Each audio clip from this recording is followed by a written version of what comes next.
اچھا، اب ایک چیز یہ ہے کہ سود کو اسلام میں منع کیوں کیا گیا ہے؟ دیکھیں، بات اصل میں یہ ہے کہ ہم اور آپ جو ہے نا قرآن کو ماننے والے ہیں، حدیث کو ماننے والے ہیں. جو بات قرآن میں کہہ دی گئی ہے، جو بات حدیث میں آ گئی ہے، ہم اس کو مانتے ہیں. قرآن پورا کا پورا اوتھینٹک ہے، اس کو تو ہم مانتے ہی ہیں.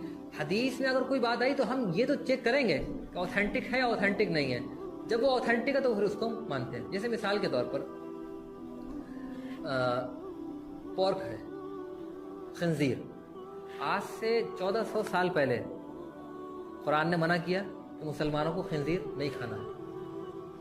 تو ایز اے مسلمان ہونے کی حیثیت سے ہم اللہ تعالیٰ کے اس حکم کو مانتے ہیں اور خنزیر کھانے سے بچ گئے.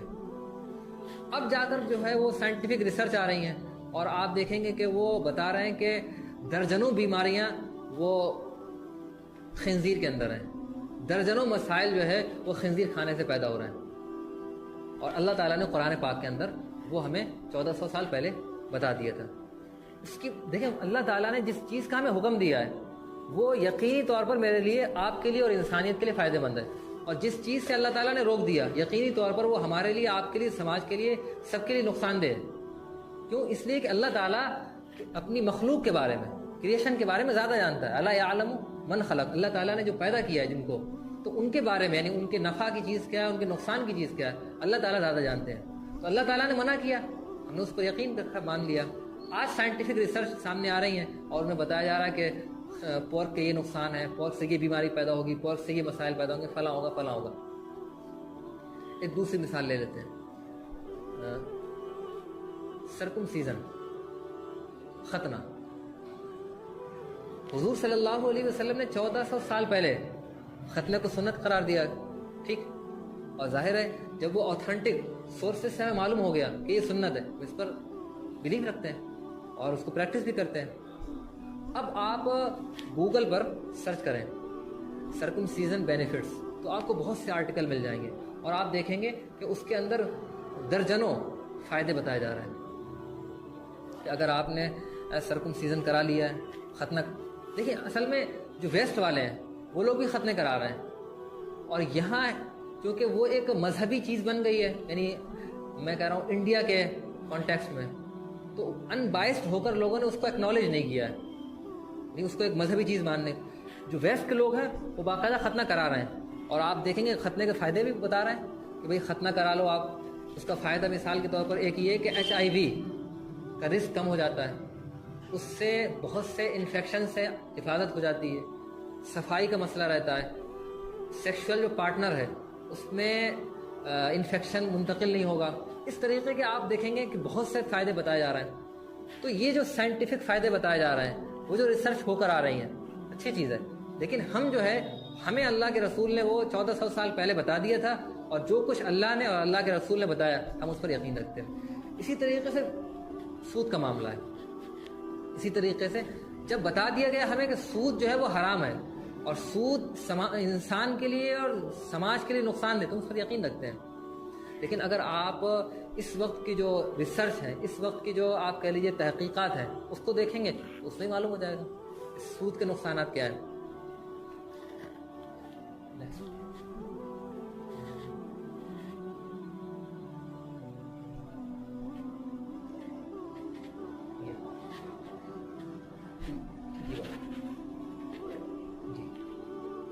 اس وقت دنیا کے اندر دولت کی کمی نہیں ہے، دنیا کے اندر دولت کی ریل پیل ہے، لیکن اس کے باوجود بھی ایک بڑی آبادی دنیا کی غربت سے جوجھ رہی ہے.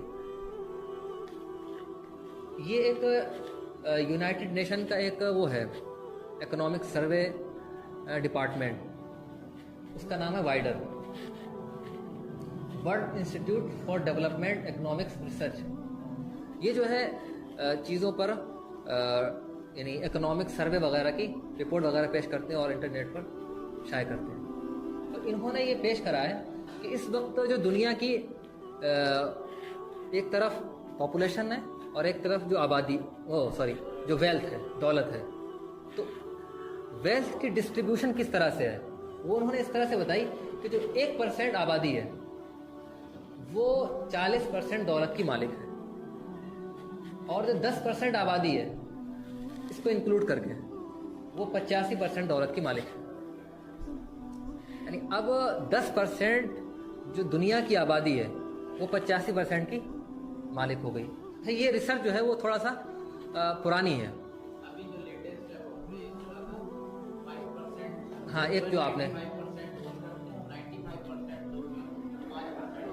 یعنی جو لیٹسٹ ریسرچ ہے وہ جیسا کہ ہلال بھائی بتا رہے ہیں کہ 5% آبادی 95% دولت کی مالک ہے اور 95% جو آبادی ہے وہ 5% دولت کی مالک ہے. یعنی اتنا بڑا گیپ ہے. تو اس میں یہ بتایا کہ اب 10% آبادی ہو گئی, بچے یہ والے 50%. یہ ایک یعنی جو غریب طبقہ ہے, جو بالکل لوور کلاس کے لوگ ہیں, یہ 1% کے مالک ہیں. اب ہو گیا کل 86% دولت, اور بقیہ جو 40% ہیں وہ 14% کے مالک ہیں. تو اب اس میں کیا ہے, اس میں آپ دیکھیے کہ کتنا فرق ہے. کہاں 10% اتنی بڑی دولت کے مالک اور کہاں باقی پوری دنیا کی آبادی اور وہ کتنی کم دولت کے مالک. اچھا ہوتا کیا ہے, ہوتا یہ ہے کہ یہ جو لوگ ہیں یعنی جو غریب طبقہ ہے, جو مڈل کلاس یعنی اپر مڈل لوور, سب اسی میں آ جائیں گے. اب کسی کے ذہن میں آئیڈیاز ہیں, کسی کے اندر قابلیت ہے, صلاحیت ہے, وہ کاروبار کرنا چاہ رہا ہے, وہ فیکٹری کھڑے کرنا چاہ رہا ہے, تو اب وہ کیا کریں, دولت ان کے پاس ہے. اب ان سے وہ قرض لیں گے اور وہ قرض دیں گے سود کی بنیاد پر. اور جب سود کی بنیاد پر قرض دے دیا تو ان کو تو کوئی رسک ہے نہیں, سارا رسک ان پر ہے. تو اب ہوگا یہ کہ جو دولت مند ہے وہ دولت مند ہوتے چلے جائیں گے, اور جو غریب ہیں یہ پیڑھی در پیڑھی غریب رہتے چلے جائیں گے. تو یہ ہو رہا ہے دنیا کے اندر. اچھا اب ہوتا کیا ہے, اگر اس کو یعنی پارٹنرشپ کی بیس پر چلایا جائے, اس کو مزاربت کی بیس پر چلایا جائے, ایک کانسیپٹ اور ہوتا ہے مرابحت, اس کی بیس پر چلایا جائے, تو اس میں یہ ہوگا کہ بھائی ظاہر بزنس کھڑے ہوں گے. جب بزنس کھڑے ہوں گے تو امپلائمنٹ جنریٹ ہوگا, اور اس کی بنیاد پر آپ کہہ لیجیے لوگوں کو روزگار بڑھے گا, ملک ترقی کرے گا, یہ ساری چیزیں ہوں گی. لیکن اس وقت ہے یہ کہ دولت کے اوپر جو ہے وہ کیپٹلسٹ وہ ناک بنے بیٹھے ہوئے ہیں, اور اس کے بعد دنیا کی معیشت یعنی جو کچھ بھی لوگوں کے پاس بچا ہے وہ بھی چوسے لے رہے ہیں. یہ ایک بہت بڑا مسئلہ ہے دنیا کے لحاظ سے. اب آپ اسے دیکھیں کہ اس وقت مثال کے طور پر انڈیا کے اندر تقریباً 60% آبادی وہ ایگریکلچر میں ڈیپینڈ ہے. ٹھیک ہے, انڈیا کی. اچھا اب ہوتا کیا ہے, پہلے جو ہے وہ آدمی نے فصل اگائی, اسی سے بیج نکلا, اسی سے کھیتی بو دی. لیکن اب جو ہے وہ اس طریقے کے آپ کہہ لیجیے حالات بنائے گئے یا اس طریقے کے مسائل پیدا کر دیے گئے. بعض مرتبہ مسائل پیدا بھی کیے جاتے ہیں, مسائل پیدا کر دیے گئے کہ آدمی کو, جو کسان ہے, فارمر ہے, اس کو سیڈ بیج خریدنا پڑے گا, اور اس کو یعنی زمین کو فرٹیلائز کرنے کے لیے آلات لینا پڑیں گے. اب ان کے لیے کیا کرنا ہے, ان کے لیے قرضہ لینا ہے, اور قرضہ ملے گا وہ بینک سے, وہ جو مہاجن ہوتے ہیں ان سے, اور وہ ہائی ریٹ آف انٹرسٹ کے ساتھ جو ہے قرضہ دیں گے. اچھا اب ہوتا کیا ہے بھائی, فصل جب اگائی ہے تو اس میں نفع بھی ہوگا, اس میں نقصان بھی ہوگا, اس میں بارش بھی ہوگی, آندھی بھی ہوگی, سب کچھ ہوگا. ڈوب گیا, فصل نہیں اگ پائی, فصل کا نقصان ہو گیا, باڑھ آ گئی. اب جو مہاجن ہے یا جو بینک ہے ان کا تو کوئی نقصان نہیں ہوگا نا, نقصان اس کا ہوگا. تو اب یہ نقصان یہ پریشر میں, اب آپ یہ دیکھیں کہ ہر سال جو ہے تقریباً 12,000 فارمر وہ سوسائڈ کرتے ہیں انڈیا کے اندر. اور صرف مہاراشٹر کی رپورٹ یہ ہے کہ 2023 کے اندر 1300 لوگوں کی ڈیتھ ہوئی ہے, اور اس کی وجہ وہی ہے, اس کے پیچھے جو ہے وہ وہی ہے, یعنی جو انہوں نے سود لیا تھا, سود کے پریشر میں آ کر, قرض کے پریشر میں آ کر انہوں نے سوسائڈ کر لی. تو یہ ایک اچھا خاصا نقصان ہے. اچھا اب جو ایسا نہیں ہے, یعنی جو نچلے طبقات ہیں, یعنی یہاں یہ چیز سمجھ, جو نچلے طبقات ہیں سود سے صرف انہی کا نقصان نہیں ہے, جو اوپر بیٹھے لوگ ہیں ان کا بھی نقصان ہوتا ہے. کیونکہ IMF کی ایک رپورٹ ہے کہ ہر 8 سال سے لے کے 10 سال کے اندر ریزیشن آتا ہے. اردو میں اس کو بولتے ہیں کساد بازاری. ہر 8 سے 10 سال کے بیچ کے اندر وہ ریزیشن آتا ہی ہے، اور جب ریزیشن آتا ہے تو پھر وہ دیوالیہ نکلتا ہے، ان لوگوں کو نقصان ہوتا ہے۔ اب آپ 2008 کے اندر جو ریزیشن آیا، فائنانشیل کرائسس آیا، تو اس کے پیچھے سود تھا بھائی۔ وہ جو حملہ ہوا تھا، کیا نام تھا اس کا، ہاں، اس کے بعد جو ہے وہ بہت کچھ فرق پڑا تھا، تو امریکہ کی بینکوں نے لوگوں کو قرضہ دیا مورگیج کے اوپر، اور بہت لو انٹرسٹ کے ساتھ دیا تھا، تو لوگوں نے خوب جو ہے لون لیا اور اس کے بعد اپنے مکانات بنائے۔ اچھا، اب یہ جو قرضہ دیا جاتا ہے تو اس میں ایک فلوٹنگ انٹرسٹ کا آپشن رکھا جاتا ہے، یعنی جیسے مثال کے طور پر جو قرضہ دیا گیا تھا وہ 1.75% پر دیا گیا تھا، لیکن اس میں ایک آپشن رکھا جاتا ہے کہ اگر مارکیٹ کے حالات خراب ہو گئے، کچھ مسائل پیدا ہو گئے، تو یہ جو ریٹ آف انٹرسٹ ہے یہ بڑھا بھی دیا جا سکتا ہے، اس کو فلوٹنگ انٹرسٹ ریٹ بولتے ہیں۔ ہاں، ایک تو فکس ہوتا ہے، اور یہ اس میں آپ کہہ لیجیے چور دروازہ ٹائپ کا رہتا ہے کہ اگر مسائل پیدا ہوئے، مارکیٹ میں اتار چڑھاؤ ہوا تو اس کو بڑھا دیا جائے گا۔ اچھا، اب بڑھا دیا گیا، اچھا اس میں ایک چیز اور بھی ہوئی، وہ یہ کہ جب لوگوں کو قرضہ دیا گیا تو قرضہ لینے والے بہت ہو گئے۔